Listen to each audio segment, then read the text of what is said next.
بسم اللہ الرحمن الرحیم۔ السلام علیکم، welcome back to my YouTube channel. آج میں آپ کے لیے جو ویڈیو لے کر آئی ہوں اس میں آپ کو حضرت آدم علیہ السلام کا واقعہ سناؤں گی، شیطان کا حضرت آدم علیہ السلام کو بہکانا، اور میں آپ کو بتاؤں گی حضرت آدم علیہ السلام جنت سے کیوں نکالے گئے۔ میری ویڈیوز دیکھنے کے لیے میرے چینل کو سبسکرائب کیجیے، ویڈیوز کو لائک کیجیے، شیئر کیجیے۔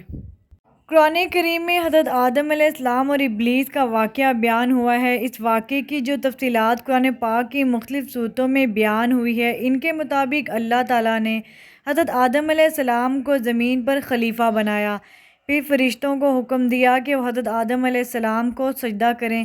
فرشتوں نے سجدہ کیا، مگر اس موقع پر موجود ایک جن نے اللہ تعالیٰ کے حکم کو ماننے سے انکار کر دیا۔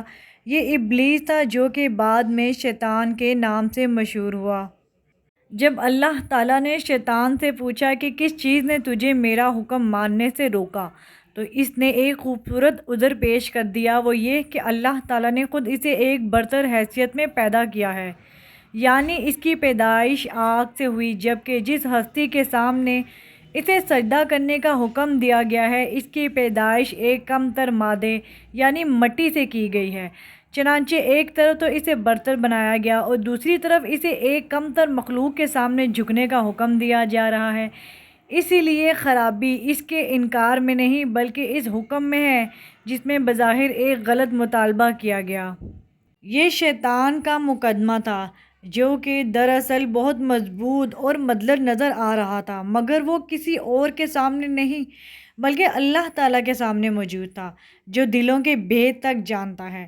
چنانچہ اللہ تعالیٰ نے اس کے دل کی اصل حالت کو بیان کر دیا کہ دراصل تو تکبر کا شکار ہو چکا ہے، اور اس تکبر نے تجھے اس طرح اندھا کر دیا ہے کہ تو میرے سامنے بغاوت پر تیار ہو گیا ہے، اس لیے اب تجھے راندہ درگاہ کیا جاتا ہے۔ شیطان اس موقع پر بھی سرکشی سے باز نہ آیا۔ اس نے اپنی گمراہی کا الزام یہ کہہ کر اللہ تعالیٰ پر ڈالنے کی کوشش کی کہ جس طرح تو نے مجھے ذلیل کیا، میں بھی آدم اور اس کی اولاد کو گمراہ کروں گا۔ اس طرح یہ ثابت ہو جائے گا وہ اس عزت کے مستحق نہ تھے جو انہیں دی گئی ہے، پس تو مجھے قیامت کے دن تک کی مہلت دے دے۔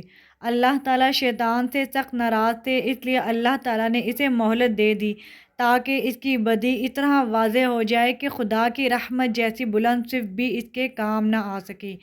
دوسری طرف حضرت آدم علیہ السلام کو یہ حکم دیا گیا کہ وہ اپنی بیوی کے ہمراہ ایک باغ میں قیام کریں، البتہ ایک خاص درخت سے دور رہیں، اور انہیں یہ بھی بتا دیا گیا کہ یہ ابلیس ان کا دشمن ہے، لہٰذا وہ اس کے دھوکے میں ہرگز نہ آئیں۔ حضرت آدم علیہ السلام اور اماں حوا کچھ عرصہ تو اللہ کے حکم کے پابند رہے، مگر آہستہ آہستہ شیطان نے وسوسہ انگیزی شروع کر دی۔ اس نے ان دونوں کو قسم کھا کر یہ یقین دلایا کہ وہ اس درخت کا پھل کھا لیں تو انہیں ہر طرح سے فائدہ ہوگا۔ وہ دونوں اس کی باتوں میں آ گئے، کیونکہ ان کے خیال کے مطابق اللہ کے پاک نام کی کوئی جھوٹی قسم بھلا کیسے کھا سکتا تھا، اور اس درخت کا پھل کھا بیٹھے، مگر اس کے نتیجے میں فوراً وہ اللہ تعالیٰ کی عطا کردہ نعمتوں سے محروم ہو گئے۔ بظاہر شیطان اپنے اس چیلنج میں کامیاب ہو گیا کہ وہ یہ ثابت کر کے رہے گا کہ آدم اس مقام کے مستحق نہیں جو انہیں دیا گیا ہے، مگر آدم و حوا کا کیس شیطان والا نہیں تھا۔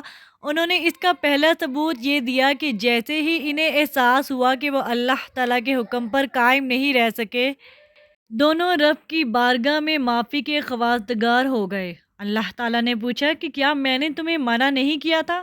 یہ دوسرا موقع تھا جب حضرت آدم علیہ السلام نے شیطان سے مختلف ہونے کا ثبوت دیا۔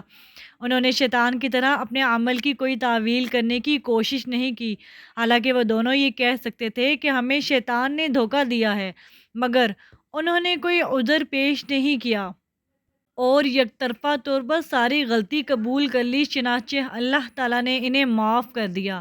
آج بھی ابن آدم اور ابن شیطان میں ایک ہی بنیادی فرق ہے۔